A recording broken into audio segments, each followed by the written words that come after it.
Hi everybody, and welcome back. In this video I'm going to be doing something a little different. I have never dyed these colors before. I've gotten myself, I've prepared some inspiration photos, but I don't know how these colors are going to turn out, so for better or for worse, I'm going to be just as surprised as you are by the results. I hope that they do turn out good. I'm quite positive about it. But we'll just have to see what happens. You know, dyeing yarn, like once the liquid dye hits the pans, it usually has a mind of its own. So I can't always predict what's going to happen. But usually what I end up doing is when I see how the dye is reacting with the fibers in the pan, then that's when I start making adjustments to try and get the effect that I'm going for. Or sometimes I just go with the flow and I just run with what I see happening in the pan, because often the results are quite beautiful. They may not be what I had in mind, but I do like them. So I just go with it. So that's what I'm going to be doing. For inspiration, I'm going to be looking at flowers. And some of these photos are what I'm going to be using for my color inspiration today. So here's my little booklet that I've made up.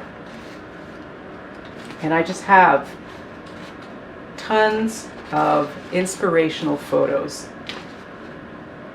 And then what I've done is I've also put little swatches of the colors that I've pulled out of those photos. And I've put down like little notes of the dye colors that I think will give me the effect that I want in getting those colors. So just come along with me. We're going to see how things go, and hopefully we're going to dye some beautiful colors. So let's get on with it.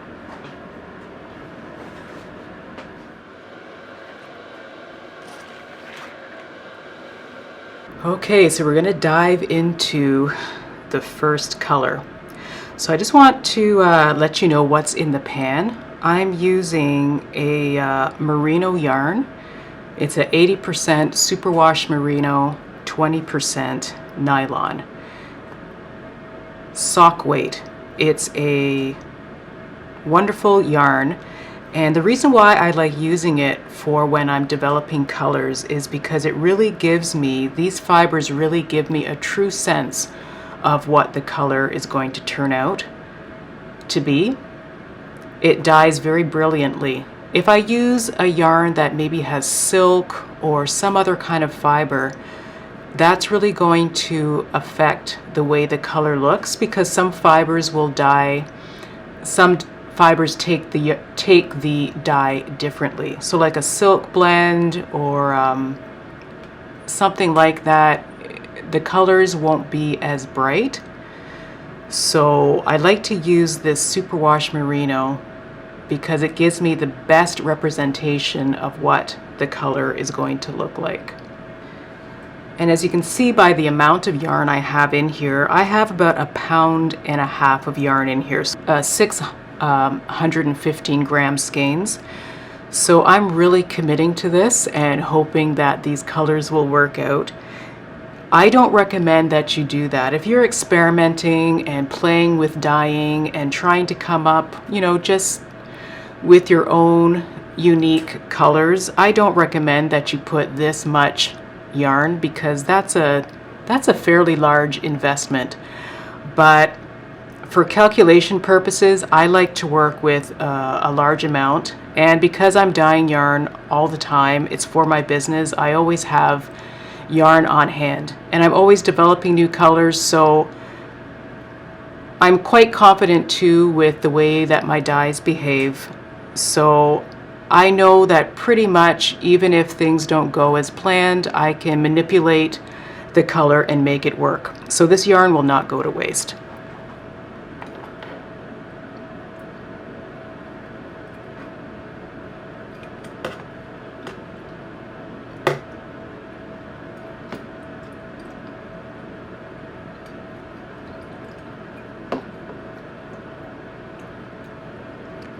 So as I dye these colors, I'm not really going to explain too much what I'm doing because, in all honesty, I don't really know what I'm doing because these are colors that I've never dyed before. So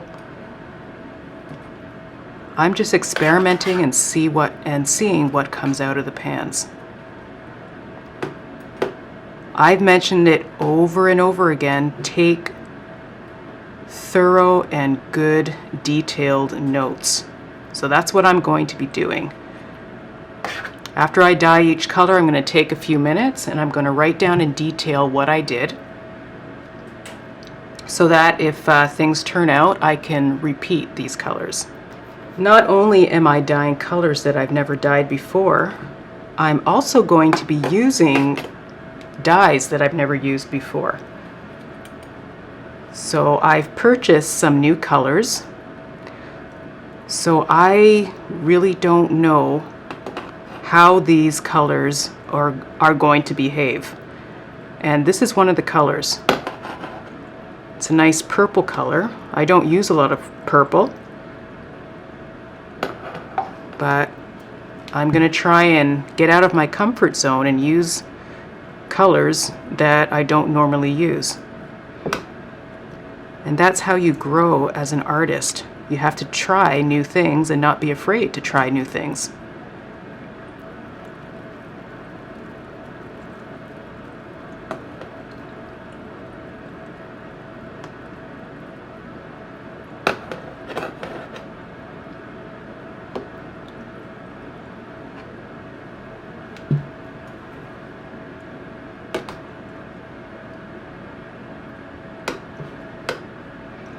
This pink color is another color that I've never used this particular dye color. So this is giving me a chance to see how these colors actually look out of the jar.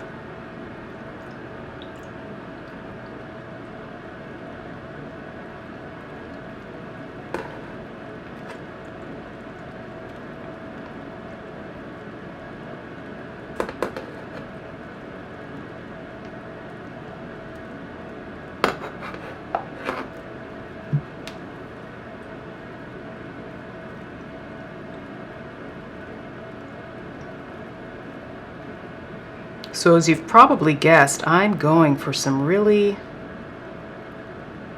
bright, bold, summery colors. Because flowers are usually bright and bold and summery. So that's what I'm trying to convey with these colors. I really want them to be bright and happy looking and yeah, just bright, bold, and happy. I think that's a good description for what I'm going for. And I can tell right here that I want to add some more of that light pink because I really like that. So right there I'm going to make an adjustment and add more in there. So the way this color was described, this pink color, it's actually more pigmented than I was expecting. So that's something to keep in mind. I was expecting it to be a lot lighter. So when I was designing the color, that's kind of what I had in mind, but that's okay. Brighter and bolder. There's nothing wrong with that. I don't mind that at all.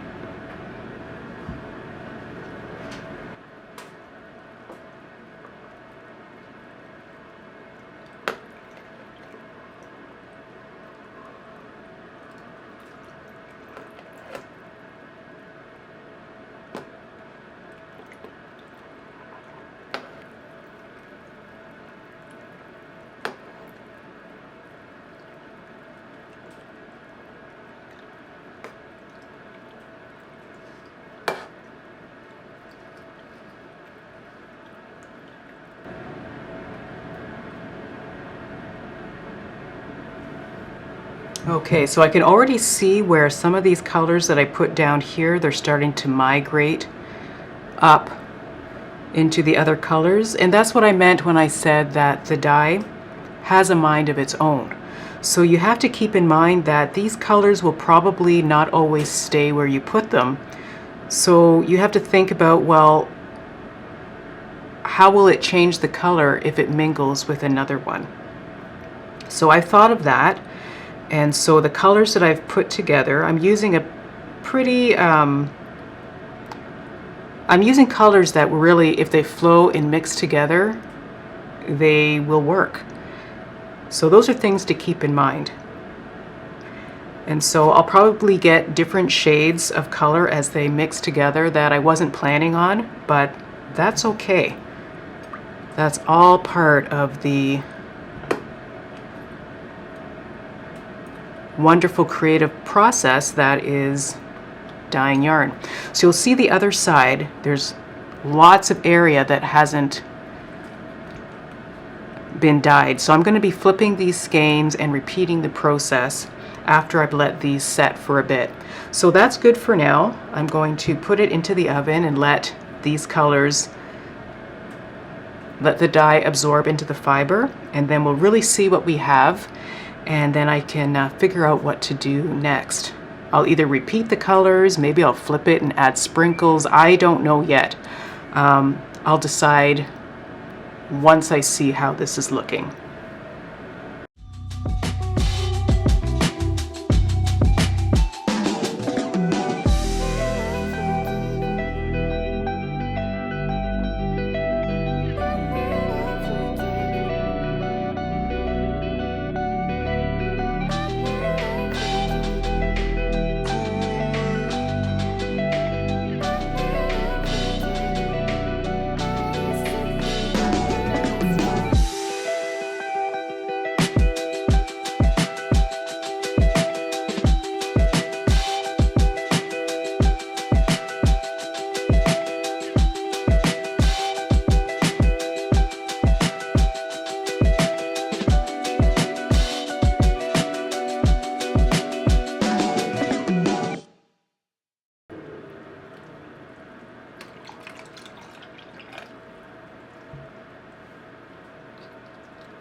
So as you've probably noticed so far with this color and the one previous to this, I'm sticking with kind of a monochromatic scheme. So in other words, I mean, I'm not really, you can look up what monochromatic means, but I'm kind of using colors that are from the same color family. So here you can see I've just used different varieties of greens and I'm fading them together. In the pan before this, it was different shades of red. So you know that they're going to work together because they're all of the same color family. And then what I do is just try and throw in a little unexpected color to kind of give some tension. So that's what I'm going to be doing with this pan. I'm going to put in a couple of unexpected colors just to really give that bit of oomph and zing, because we know that this is going to work because they're all different shades of green. But to make it exciting, not that this isn't pretty, that's really nice, but I want to go for something a little bit a little more, I don't know, exciting, a little bit jarring. So I'm going to throw in a color that's not expected, and hopefully it looks good. I really like it so far. I think it's going to look really cool. It's going to look very interesting. The color combination with this hint of bright fuchsia on the end, I don't think that anyone would expect that, but I think it works. I like it. And of course, I'm going to be flipping this yarn, so when I repeat the colors on the other side, that's just going to make the colors even more intense.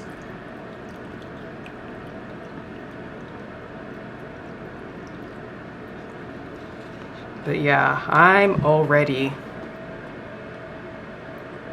quite excited about this color.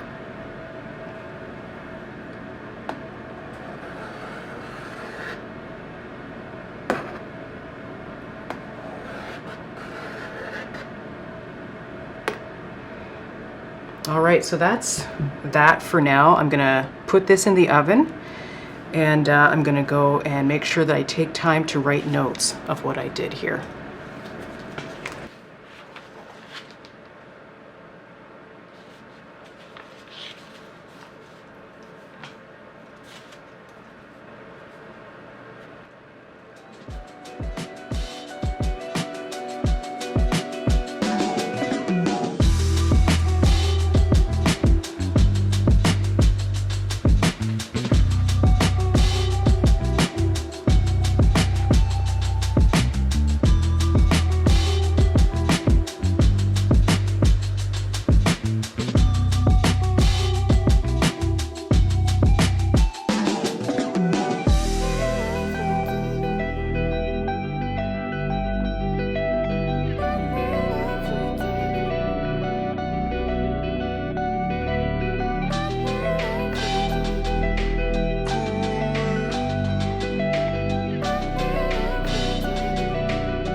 So I just wanted to talk a little bit about color theory.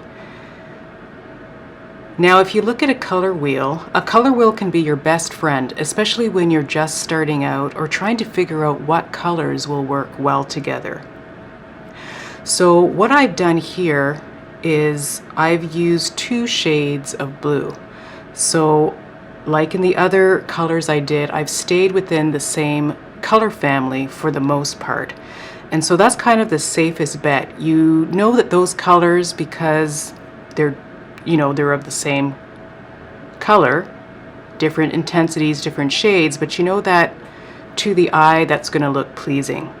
Now, another thing that you can do to kind of change things up is to use a color that is beside the color that you're using on the color wheel. So if you look at a color wheel, the color that's next to blue is green. colors. So those are colors beside them that are beside each other on the color wheel, and those look pleasing to the eye as well, because as you know, green has blue in it.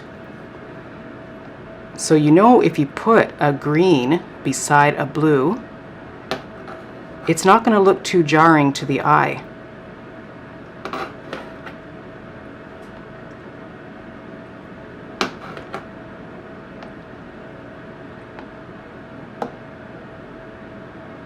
So those are things that you can keep in mind when planning out your colors. It's an easy way when you're just starting out to try and decide, you know, what colors are going to work best together. And now the thing is, rules are meant to be broken. So you don't want to limit yourself to that, because, you know, there's so many other more, you don't want to limit yourself to what's considered safe. You really want to get out of your comfort zone, experiment, and find color combinations that are surprising but that work. But just to get your feet wet, this is a nice, easy way to kind of develop some really beautiful colors. So stick with colors that are within the same color family, and then you can add a color that is beside the color used on the color wheel. So I'm just using another shade of green here.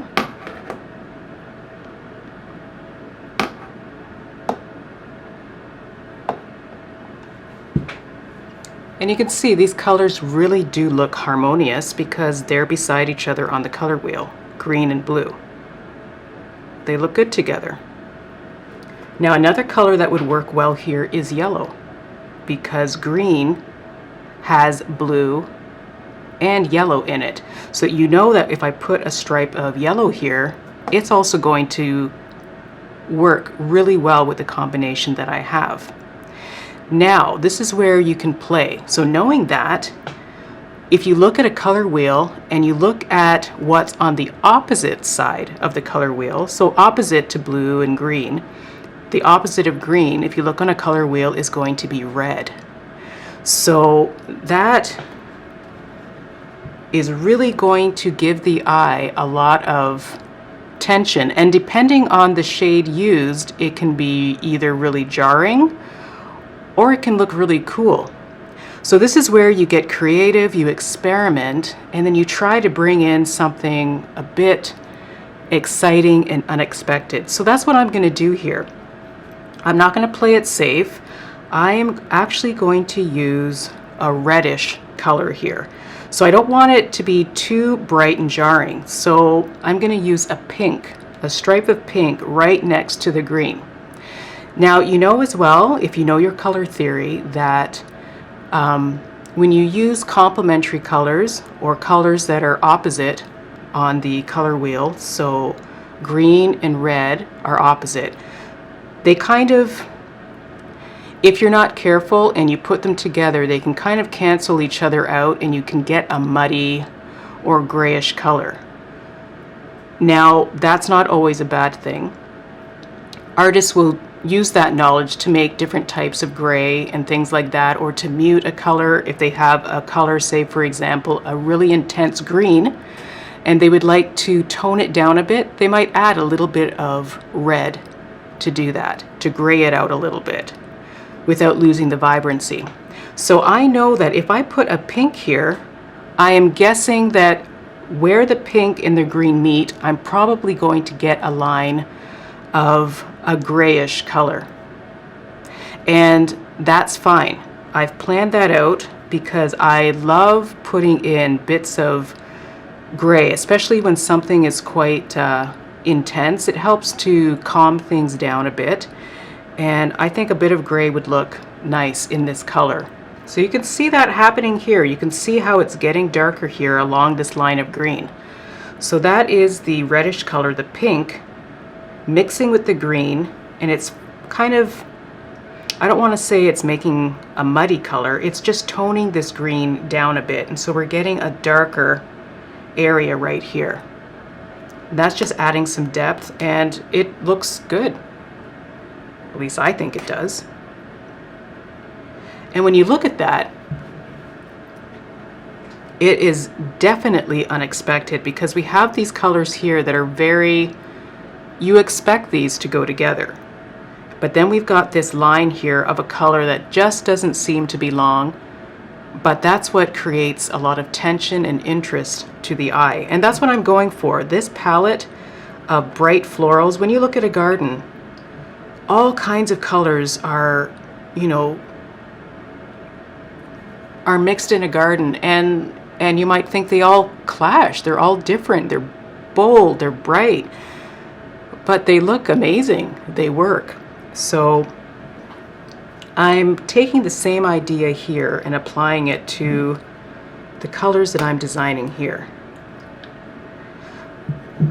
So because this pink is kind of, I'm going to add a bit more of that pink there just to make this a little bit more brighter.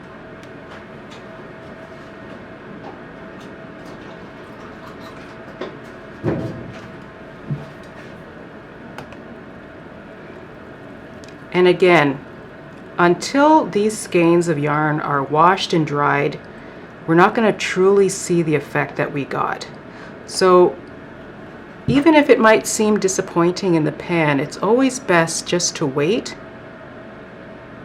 and just see how the color looks once it's all done. Because you might be surprised and find that you love the color after all. So now I'm just going to add some neutral colors here.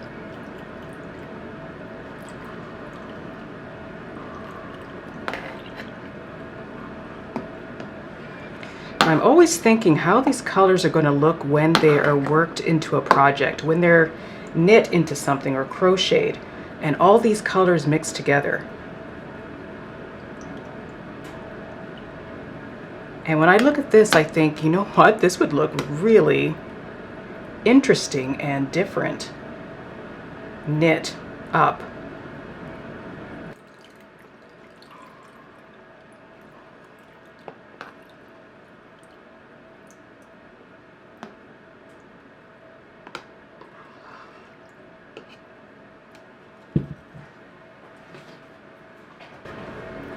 Now earlier I did add a kind of a purplish, purpley blue color here, and the color I chose, it just got overpowered by the green that I put in here. So I still want a bit of that purpley blue color, so I'm going to add a different shade. I'm actually going to go for a purple because I want a line of that shade there. So that's where, you know, I've had to make, that's a note that I'm going to make, that the original color I chose didn't quite show up enough here. I can barely see it, so I'm going to adjust it and just lay a stripe of a darker blue or purple just to get the effect that I want there.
Well, that was a lot of beautiful color.